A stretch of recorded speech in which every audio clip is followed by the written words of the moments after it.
एक बार एक बच्चा काफी सारे अंगूर को लेके उनकी माला बनाता है और उसे पेड़ पर लटकाने जाता है। लेकिन ये क्या, सारे अंगूर दूसरी तरफ से गिर जाते हैं। वो फिर मोतियों की माला बनाता है और दोबारा से सारे मोती उस धागे से गिर जाते हैं। वो हैरानी में पड़ जाता है कि ऐसा क्यों हुआ, अंकल अंकल ऐसा क्यों हुआ। वो पास खड़े एक आदमी से पूछता है। सामने खड़ा आदमी उसे बताता है कि तुम अपने धागे में नॉट यानी गांठ बांधना भूल गए थे। मैक्सिमम स्टूडेंट्स के साथ यही प्रॉब्लम होती है कि वो बहुत सारी नॉलेज को माइंड में डालते रहते हैं, लेकिन वो नॉलेज माइंड से उतनी ही जल्दी निकल जाती है जितनी जल्दी हमने उसे माइंड में डाला था। क्योंकि हम भी इस बच्चे की तरह माइंड में मेमोरी नॉट बांधना भूल जाते हैं। और आज की इस वीडियो में हम वो मेमोरी नॉट बांधना सीखेंगे जिससे हम वो सारी चीजें याद रख सकेंगे, और वो भी प्रूवन साइंटिफिक मेथड से। और ये सारे आइडियाज हम पीटर सी ब्राउन की book make it stick the science of successful learning से सीखेंगे। तो आइए स्टार्ट करते हैं। तो सबसे पहला पॉइंट कहता है टू लर्न रिट्रीव।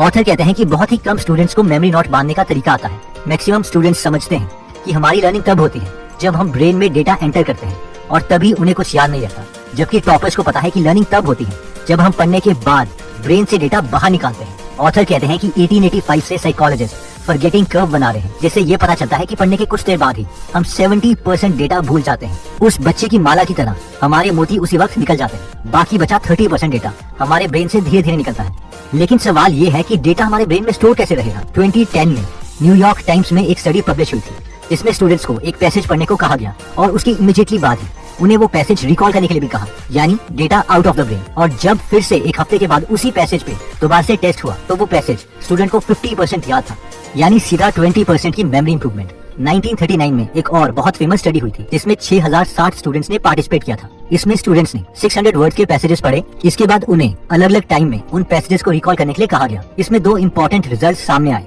और वो ये थे। पहला, स्टूडेंट्स ने पैसेज पढ़ने के अगर बहुत दिनों के बाद उन पैसेज को रिकॉल किया था तो उन्हें वो पैसेज उतना ही कम याद था, और जिन्होंने पैसेज पढ़ने के जितनी जल्दी रिकॉल किया था उन्हें पैसेज ज्यादा याद था। सेकंड कंक्लूजन ये था कि जब एक बार स्टूडेंट्स ने उन पैसेज को रिकॉल कर लिया था उसके बाद उन्होंने बहुत कम डेटा भूला, और उसके बाद सब्सिक्वेंट सारे टेस्ट में उनके ऑलमोस्ट सेम मार्क्स आए।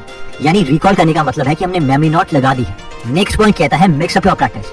8 साल के काफी सारे बच्चों ने अपनी जिम क्लास में बीन बैग्स को बकेट्स में डालने की प्रैक्टिस की। इन 8 साल के बच्चों को 2 ग्रुप्स में डिवाइड किया गया, ग्रुप ए और ग्रुप बी। ग्रुप ए के स्टूडेंट्स ने बकेट को अपने से 3 फीट की दूरी पर रखा और उसमें ही 12 हफ्ते तक बीन बैग्स फेंकने की प्रैक्टिस की। ग्रुप बी के जो स्टूडेंट्स थे उन्होंने कभी खुद से बकेट को 2 फीट की दूरी पर रखा और उसमें बीन बैग्स फेंकने की प्रैक्टिस की, और कभी बकेट को खुद से 4 फीट की दूरी पर रखा और फिर उसमें बीन बैग्स फेंकने की प्रैक्टिस की। अब 12 हफ्तों के बाद दोनों ग्रुप्स, ग्रुप ए और ग्रुप बी स्टूडेंट्स को टेस्ट दिए गए और बकेट को स्टूडेंट से 3 फीट की दूरी पर रखा गया। अब आपके लिए सवाल ये है कि किन स्टूडेंट्स ने इस टेस्ट में अच्छा परफॉर्म किया होगा, ग्रुप ए वालों ने या ग्रुप बी वालों ने। हमें से मैक्सिमम लोग ये बोलेंगे कि ऑब्वियसली ग्रुप ए ने ही अच्छा परफॉर्म किया होगा, क्योंकि इन लोगों ने तो पूरे 12 हफ्ते 3 फीट दूर बकेट में ही बीन बैग्स फेंकने की प्रैक्टिस की थी। लेकिन सरप्राइजिंगली अच्छा परफॉर्म ग्रुप बी ने किया, जिन्होंने इन 12 हफ्तों में कभी भी 3 फीट दूर बकेट रख के उसमें बीन बैग्स फेंके ही नहीं थे। तो इस एक्सपेरिमेंट का कंक्लूजन ये था कि हम अपनी लर्निंग जितनी मिक्स्ड रखेंगे हमें उतने अच्छे रिजल्ट्स मिलेंगे। मगर हमें से कई लोग बोलेंगे कि नहीं, हम जिम के एक्सपेरिमेंट को ब्रेन लर्निंग से कंपेयर नहीं कर सकते। सो डोंट वरी, हमारे पास इस केस से भी रिलेटेड एक स्टडी है। एक स्टडी में स्टूडेंट्स को 2 ग्रुप में डिवाइड किया गया, ग्रुप ए और ग्रुप बी, और इन दोनों ग्रुप्स को 4 ऑब्सक्योर ज्योमेट्रिक सॉलिड्स के वॉल्यूम निकालने का मेथड बताया गया, जैसे कि वेज, स्फेरिकल कोन, हाफ कोन एक्सेट्रा। अब ग्रुप ए और ग्रुप बी को इनसे रिलेटेड सेम क्वेश्चंस प्रैक्टिस करने के लिए दिए गए। बेशक क्वेश्चंस इन दोनों ग्रुप को सेम दिए गए थे, लेकिन सीक्रेट इन क्वेश्चन के सीक्वेंस में था। ग्रुप ए के स्टूडेंट्स को क्वेश्चन क्लस्टर में दिए गए, यानी 4 क्वेश्चन हाफ कोन से थे, फिर अगले 4 क्वेश्चन स्फेरिकल कोन से थे एंड एक्सेट्रा।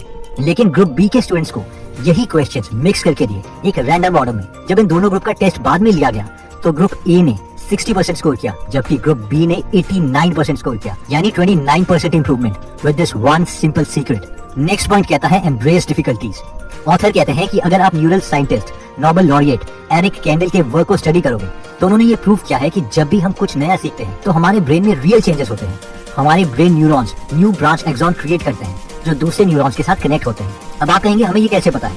एक्चुअली साइंटिस्ट ने सी स्लग लिया, क्योंकि उसके न्यूरॉन का साइज काफी बड़ा होता है। जब सी स्लग को स्टिमुलेट किया गया इलेक्ट्रिक शॉक से तो उसके ब्रेन में एक्चुअल में न्यूरॉन्स का स्ट्रक्चर चेंज हुआ। तो इसका मतलब है कि आपका ब्रेन का स्ट्रक्चर वीडियो देखने के बाद थोड़ा डिफरेंट होगा अगर हम उसे वीडियो देखने से पहले वाले ब्रेन स्ट्रक्चर के साथ कंपेयर करें। यानी learning changes the brain structure and that's why it's a big difficult to learn new thing. इस वीडियो को देखिए, इस एनिमेशन से थोड़ा ज्यादा क्लियर होगा कि हमारे ब्रेन के साथ क्या होता है जब हम कुछ नया सीखते हैं। नेक्स्ट पॉइंट कहता है explain it like I am 5।